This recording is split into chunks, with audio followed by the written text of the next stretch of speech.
우리 그 청년분은 지난번 그 성전에 있을 때 나왔던 분 아니에요?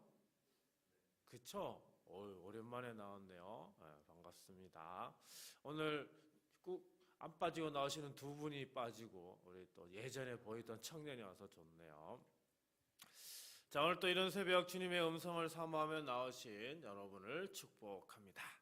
오늘 우리가 읽고 묵상할 성경은 하박국서입니다. 하박국은 선지자 하박국이 악과 불의에 대해 하나님께 탄원하자 하나님이 바벨론을 심판도구로 쓰시되 의인은 그의 믿음으로 살리라는 그 계시로 응답하시고요. 결국 선지자가 역사와 자연을 주관하시는 하나님을 찬양하면서 두려움 속에서도 비록 무화과 나무가 이 고백으로 기쁨과 신뢰를 선언하는 기도 찬양으로 마무리되는 하나님의 말씀입니다. 사랑하는 성도 여러분, 우리는 하루에도 수없이 많은 소문을 들으며 살아갑니다. 그 소문들은 때로 우리 마음을 들뜨게 하고 때로 불안하게 만들며 때로 우리를 무기력하게 만듭니다. 그래서 어떤 소문을 듣고 하루를 시작하느냐는 단지 기분의 문제가 아니라 삶의 방향을 결정하는 문제가 됩니다. 성경에도 소문을 들은 사람들이 나옵니다. 누군가는 낙심하고 주저앉았고 누군가는 그 소문을 듣고 하나님 앞에 무릎을 꿇습니다. 오늘 본문에 등장하는 하박국 선지자도 그런 사람 중 하나였습니다. 그는 혼란한 시대를 살았죠. 정의는 무너지고 악인은 득세하고 백성은 하나님을 잊은 시대였습니다. 그 속에서 하박국은 하나님께 부르짖죠. 그리고 마침내 그는 하나님의 응답과 하나님의 행하심의 소문을 듣게 됩니다. 이 아침 우리도 여러 현실과 마음의 소문을 안고 이 자리에 나왔습니다. 지금부터 하박국의 기도를 통해 그 하나님의 소문에 어떻게 응답할 것인지 함께 나누고자 합니다.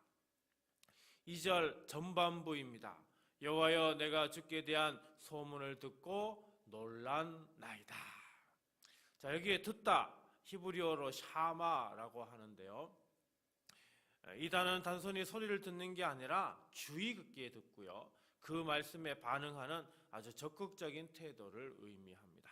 또 두려워하다라고 하는 단어 야레인데 무섭고 떨리는 공포가 아니라 하나님의 크심 앞에서 자신을 낮추는 잘못 적어놨네요. 하나님의 크심 앞에서 자신을 낮추는 경외의 마음이 바로 이 야레입니다. 하박국은 하루를 시작하면서 현실 문제부터 바라보지 않았습니다. 그는 하나님을 먼저 바라보고 그분 앞에 겸손히 마음을 내어놓고 하루를 열었습니다. 우리도 그렇게 하루를 시작해야 하지 않겠습니까? 침대 옆 휴대전화를 먼저 열기보다 하나님의 말씀 한 구절을 먼저 펼쳐보는 겁니다. 그리고 우리는 이렇게 기도해야 하겠습니다. 주님, 오늘 제 귀가 주의 말씀을 듣게 하소서. 라디오의 주파수를 맞출 때 잡음이 사라지고 아주 선명한 소리가 들리듯이 경외의 마음은 우리 안에 혼란을 멈추고 하나님의 음성에 귀를 기울이게 합니다. 문제가 사라지는 것은 아닙니다. 하지만 하나님의 크심이 다시 보이기 시작하죠. 이것이 바로 경외입니다. 하박국이 들은 주의 소문은 어떤 이야기였을까요? 하나님께서 출애굽의 기적을 베푸시고 광야에서 백성을 인도하시고 약속을 이루셨던 위대한 역사였을 겁니다. 그렇다면 사랑하는 성도 여러분, 오늘 우리가 듣는 소문은 무엇입니까? 십자가의 은혜와 부활의 능력, 그리고 지금도 성령으로 교회를 새롭게 하시는 하나님의 이야기여야 하지 않겠습니까? 하지만 우리는 자주 어제의 실패를 생각하며 오늘을 시작합니다. 그러나 복음은 우리에게 어제의 실패를 생각하라고 말하지 않습니다. 어제의 너를 결정하는 것은 너의 실수가 아니라 하나님의 은혜다. 경외는 하나님의 은혜를 기억할 때 마음에서 저절로 피어나는 떨림입니다. 하박국도 두려움과 떨림 속에서 기도했죠. 경애는 억지로 만들어내는 그런 감정이 아닙니다. 하나님의 크심이 마음에 다시 비칠 때 자연스럽게 생기는 반응이죠. 그러니 감정이 따라오지 않는다고 낙심하지 마십시오.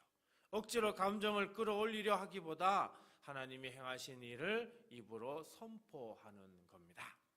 주님, 주님 주의 소문이 다시 제 귀에, 제 가정에, 우리 교회에 울리게 하옵소서. 듣고도 지나치지 않게 하시고 두려워하되 뒤로 물러서는 공포가 아니라 더 곧게 서게 하는 경애를 주옵소서. 경애로 하루를 시작하는 사람에게 하나님께서 반드시 그 다음 기도의 문을 열어주실 것입니다. 2절 중반부 말씀입니다. 여호와여 주는 주의 일을 이 수년 내에 부응하게 하옵소서. 이 수년 내에 나타내시옵소서. 자, 여기서 하박국이 구한 것은 자기 일이 아니라 하나님의 일이었죠. 이것이 부응을 위한 기도의 출발점입니다. 하나님의 이름이 높아지고 하나님의 계획이 이루어지고 하나님의 교회가 회복되기를 바라는 마음, 그것이 참된 부흥의 기도입니다. 경애는 우리를 침묵으로만 이끌지 않습니다. 경애는 우리 안에 기도를 일으키고 기도는 하나님의 일에 동참하게 합니다.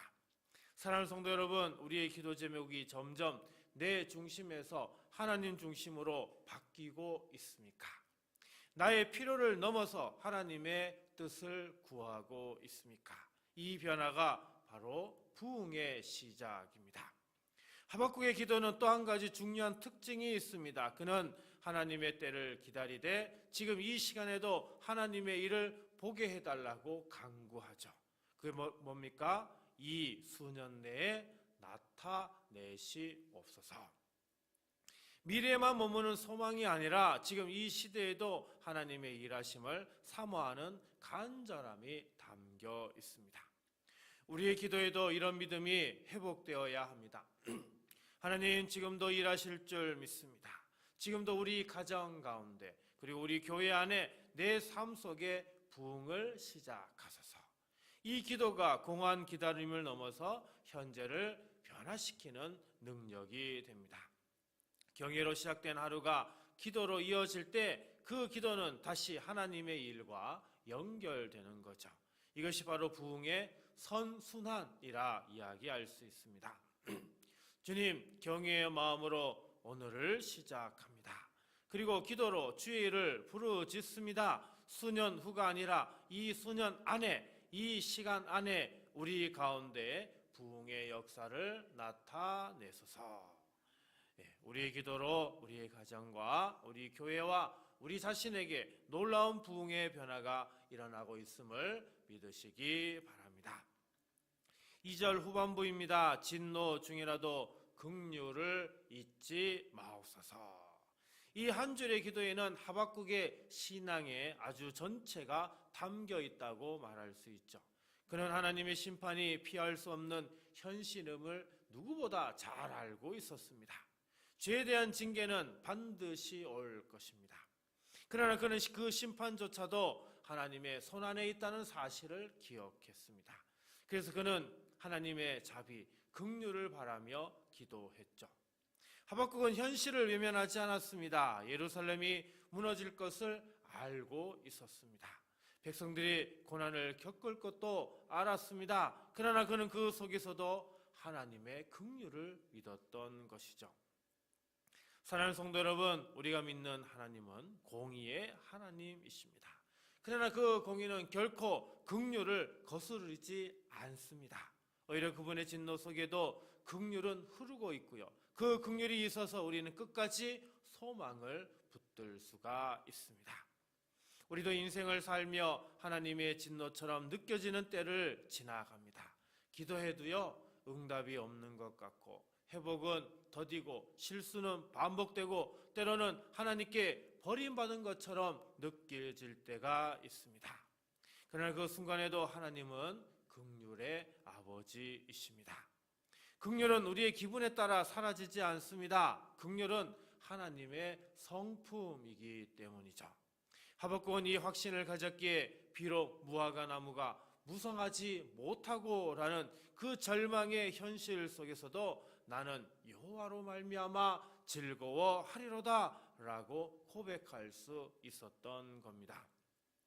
긍휼을 붙든다는 것은 현실을 부정하는 것이 아닙니다. 그 현실보다 더 크신 하나님의 성품을 붙드는 겁니다.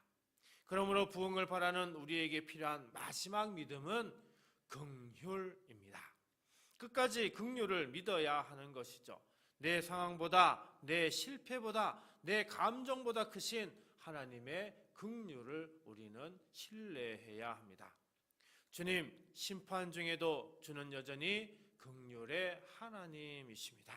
모든 것을 잃는 것 같아도 주님은 여전히 나의 구원이십니다. 하박국 선지자의 이 기도가 오늘 저와 우리 모두의 기도가 되기를 간절히 바랍니다. 자, 오늘 말씀을 생각하며 다음 세 가지를 놓고 우리 함께 기도하겠습니다. 주님, 현실보다 하나님을 먼저 바라보는 경외의 시선을 주시고 새벽마다 마음의 질서를 세워주소서. 주님, 내 뜻을 앞세우는 기도에서 벗어나 하나님의 일을 먼저 구하는 믿음의 기도를 배우게 하소서. 주님, 심판 같아 보이는 시간 속에서도 하나님의 긍휼을 신뢰하며 오늘 또 다시 일어나는 은혜를 주소서.